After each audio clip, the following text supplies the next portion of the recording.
What's going on, everyone? So in today's video, as you guys already saw when you click the title, I'm going to be talking about the top 10 best cars to pick up in the Circuit Break set. The Circuit Break sneak peek is this weekend, and with that being said, I feel like it'll be a prime time to give you guys a list of some of the best cars to look out for at the sneak peek. But before we get to the actual video, for you guys who do not know and are new to the channel, I am running a giveaway right now, and the giveaway is currently for the Spiral North American WCQ 2017 Playmat. Is going to show it up right here for you guys that do not know what it looks like. And all you need to do to enter the giveaway is be a subscriber on both my YouTube channels. The second channel is linked in the description down below. Like the video and leave a comment in the comment section down below, so that way I can enter you guys into the giveaway, and I'll announce the winners of the giveaway the first week in November. So with all that being said, guys, without further ado, let's begin.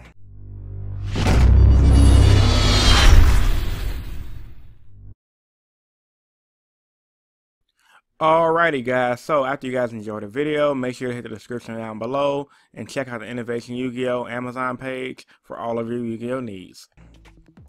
Alright guys, so before I get to the actual list itself, I'm going to tell you, like most of my lists, I didn't rank them in any specific order.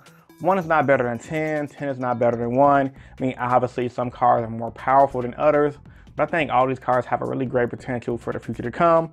So I'm going to start the list off strong with the Streeto, the Fisching Dragon, as they call him in the OCG. This card is freaking epic. I believe he's a level 7. No, he's a level 6 Dragon Dark Monster, which is the reason why a lot of the Spiral decks run Dragon Ravine. He's pretty much his effect in short. Pay half your life points to special him out of the graveyard. He's a tuner. And the reason why this card is so good, because one, he keep paying half to spam himself to the board. He's a tuner. He can be good for link summoning. And Spirals, he's good to make Ancient Fairy Dragon with your own quick fix to further your plays. The card is extremely nutty. Almost every competitive deck in the OCG tries to run this card.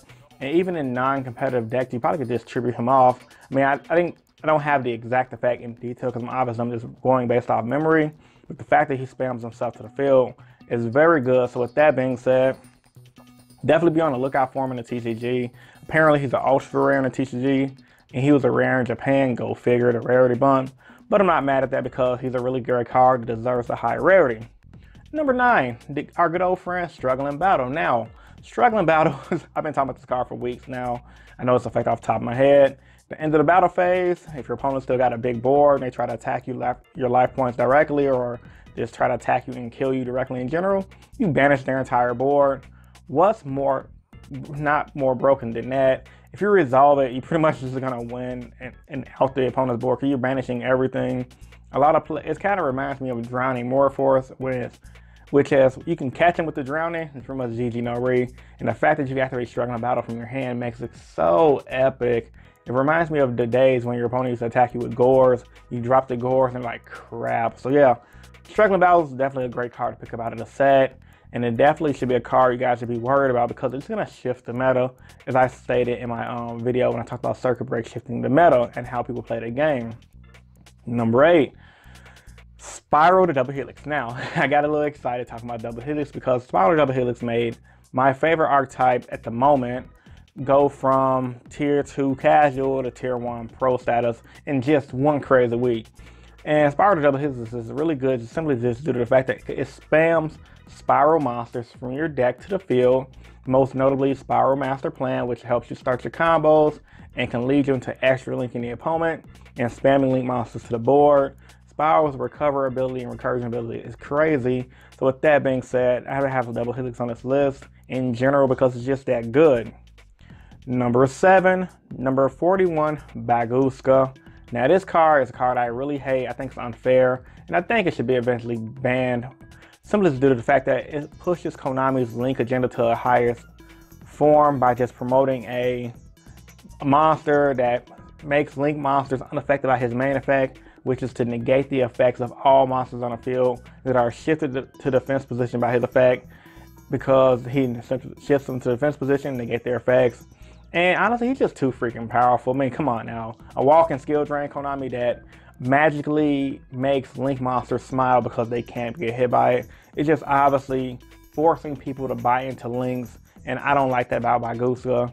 While it is a solid card, very powerful card, I hate the fact that it exists because it reduces the playability of non-link based decks, which I pretty much hate, but at the same time, it's a super rare, so everyone will pretty much have access to it. So yeah, man, pick up Bagooska. So I could definitely see being a $5 super, and even at the highest, a $10 super. So everyone should be able to afford that card. Number 6 is the Vendread support. I'm going to be honest with you guys. I did not read none of the Vendread cards when they had a circle break, but I've been hearing a lot of good things about it, and from watching the Vendread deck play in real life IRL, actually I'll link a video right here where a buddy of mine from locals did his Vendread Share Nui deck profile that showed you guys the power of that deck. The deck is pretty dirty, and I think when it comes down to FAs, hashtag failed archetype, and Vendread is definitely the deck you're going to want to pick up, simply just due to the fact that I think that's the next deck Konami's going to try to push, be a pseudo tier 2 to tier 1 deck, similar to how they pushed Spirals and Subterra last year. So yeah, man, definitely look into Vendread because it's going to be that deck you guys want to definitely heavily look into.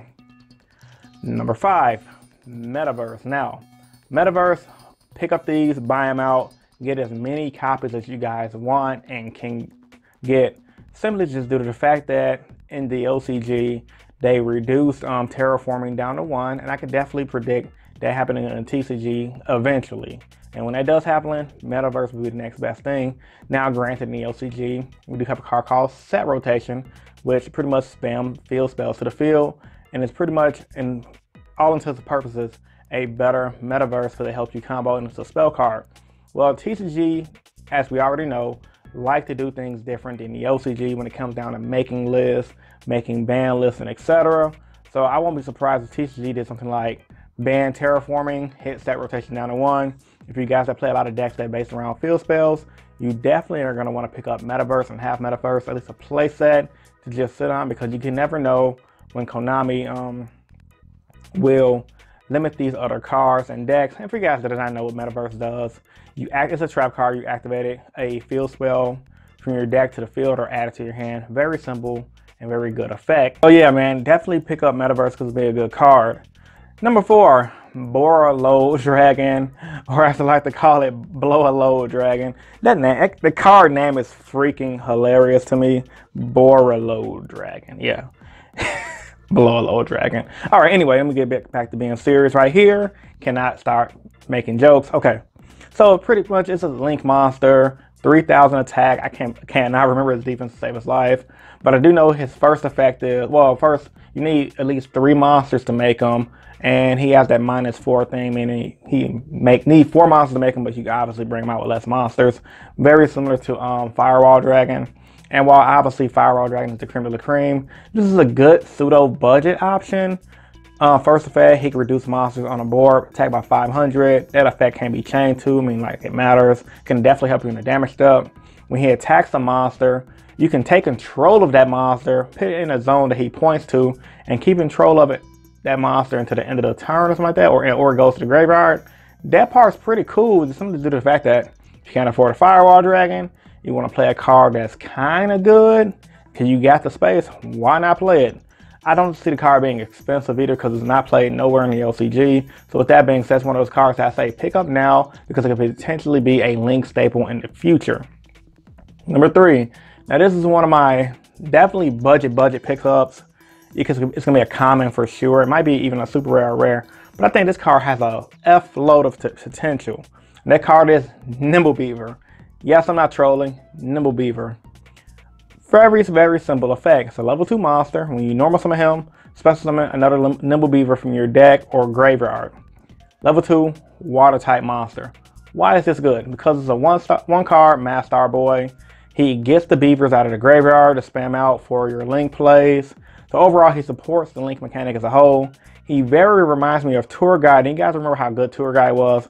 Normal summon Tour Guide, bring out a Sangan or another Tour Guide, start making your plays. You could definitely make an XYZ water with him, which can definitely go good in the Paleozoic deck. But outside of Paleozoics, it could just be a good card in general to fuel a link engine because you normal summon him, bring out another monster in your deck and or a graveyard to start spamming links, and which is a really good thing to do. And guess what? No one's thinking about it. So it's a card to be one of those cards where it's like, it's common, easy to pick up, fun to try out. So yeah, I think it's one of the best cards in the set, simply due to the fact that it has a lot of potential for future play, and it's definitely going to be one of those overlooked cards. Number 2, Trickstar Black Catbat, mainly just to sell. Trickstars ain't doing crap in the TCG. Not saying that they can't do anything in TCG, but they ain't doing nothing right now. But a lot of Trickstar players that are loyal to the deck will be playing this card. Simple effect, when a Trickstar card this card points to is destroyed, they pretty much, you burn your opponent for 200 per card, I believe. So it adds on to the Trickstar burning, which can definitely help you burn them to the left, burn baby burn. But with that being said, I don't think Trickstar is going to be a really good deck, especially in this reign of spirals. But it's definitely a card to pick up just to trade off and to sell and make a little bit of money, because people that play Trickstars will be playing this card.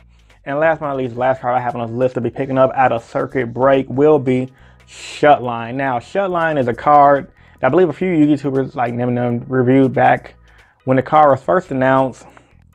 It is a column-based card. Pretty much when your opponent activates a spell, trap, or a monster effect in this card's column, you can negate it and destroy that card. Now, this card is freaking insane, simply just due to the fact that you can catch a lot of people slipping. Let's be real. When people go to tournaments, locals, and etc., who's really thinking about columns when they're making plays? Nobody. They're just playing. And this is going to be one of those cards where people are going to be in a specific state of rulings, because it's like if you don't have your column set up properly, you're going to be screwed. Because if you go to a big event and you got a column playmat, your opponent don't got a column playmat, that's when an argument's going to happen, because the opponent will say, well, I don't want to play it in this column, I'll play it in this column. And it's going to be like, no, you played it directly into this column, now I can activate this effect. So come post release the circuit break, I highly recommend every Yu-Gi-Oh player watching this video pick up a column playmat and pay attention to your opponent's columns, and don't play cards in those columns, specifically due to the fact that Shutdown can just screw you over. So with all that being said, man, post your thoughts and opinions about this video in the comment section down below. Now, I know there are a few other archetypes in this set that people probably would have preferred being on this list, like the in the TCG is called Loken, a token or whatever. It's like a weird archetype, and the Metaverse archetype as well. But I just didn't feel like those cards deserve to be on this list, but they do get an honorable mention because they are in the set.